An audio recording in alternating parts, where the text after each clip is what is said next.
छावा देखते समय अगर आपने इन डिटेल को एक्सप्लोर नहीं किया तो आपने क्या ही मूवी देखा, जिसमें विकी कौशल ने ऐसा धमाका किया है कि आप थिएटर से बाहर निकलते वक्त यही बोलोगे कि क्या एक्टिंग की है। और अगर सच कहूँ तो 100 तोपों की सलामी भी कम लगेगी इस परफॉर्मेंस के लिए। तो चलिए आज हम बात करेंगे एपिक हिस्टोरिकल मूवी छावा के बारे में, जो कि सिर्फ एक मूवी नहीं बल्कि एक इमोशनल रोलर कोस्टर है जो कि आपको हिस्ट्री में लेकर जाएगी। छत्रपति संभाजी महाराज की कहानी पे बनी ये मूवी जो कि अभी तक ऑडियंस के होश उड़ा रही है। तो वीडियो के एंड तक जरूर बने रहे क्योंकि इसमें सिर्फ रिव्यू नहीं बल्कि कुछ ऐसे फैक्ट्स बताएंगे जो कि इस कहानी को और भी इम्पैक्टफुल बनाती है। सबसे पहले इस मूवी के क्रेज के बारे में बात करते हैं। हमने हर जगह सोचा है क्या, पर सारे हाउसफुल थे। जैसे तैसे करके हमें नवी मुंबई में एक शो मिला लेकिन वो भी भर गया था। और ये तो बस शुरुआत है, हर जगह हाउसफुल के बोर्ड्स लग रहे हैं और ऑडियंस का जो जुनून है वो देखने लायक है। और हो भी क्यों ना, जिस लेवल की फिल्म मेकिंग मैडॉक्स फिल्म ने की है ये देख के तो साफ समझ में आ रहा है मूवी बनाना एक आर्ट नहीं एक साइंस भी है। अब चलते हैं फ्लैशबैक में। ये मूवी बेस्ड है छत्रपति संभाजी महाराज के लाइफ और उनकी ब्रेवरी पे, जो छत्रपति शिवाजी महाराज के बड़े बेटे हैं, जिन्हें बचपन से ही सियासत और युद्ध नीति का ज्ञान दिया गया है। शिवाजी महाराज ने हिंदवी स्वराज्य का सपना देखा और संभाजी महाराज ने उसे अपनी जिंदगी से पूरा किया। मूवी में दिखाया गया है कैसे शिवाजी महाराज के स्वर्गवास के बाद संभाजी महाराज को अपनी विरासत संभालनी पड़ती है। अंदर राजनीति की चालें और बाहर औरंगजेब की चतुर चालाकियां। और अब बात करते हैं परफॉर्मेंस की।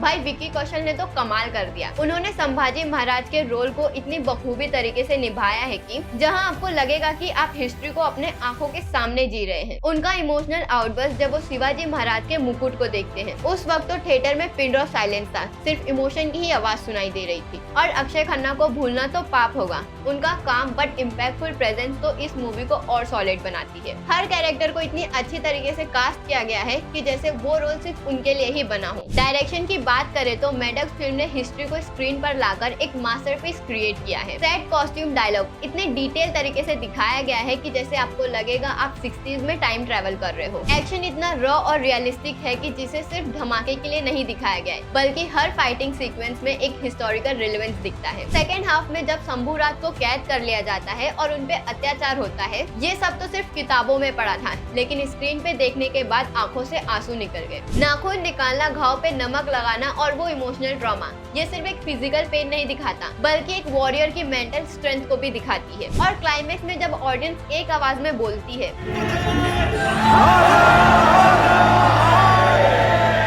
वो मोमेंट तो गूज़बम्स से भर देने वाला था। फिल्म देखकर तो एक बात समझ में आ गई, हिस्ट्री को पढ़कर नहीं बल्कि महसूस कर समझना पड़ता है। संभाजी महाराज की कहानी एक एग्जाम्पल है कि देशभक्ति बोलकर नहीं करके दिखाई जाती है। आपने अगर अभी तक छावा नहीं देखी तो क्या कर रहे हो, थिएटर जाओ और इस हिस्ट्री के इस एपिक चैप्टर को फील करो और विकी कौशल के करियर बेस्ट परफॉर्मेंस का मजा लो। आपको ये मूवी कैसी लगी कमेंट करके जरूर बताएं। तो मिलते हैं अगले वीडियो में।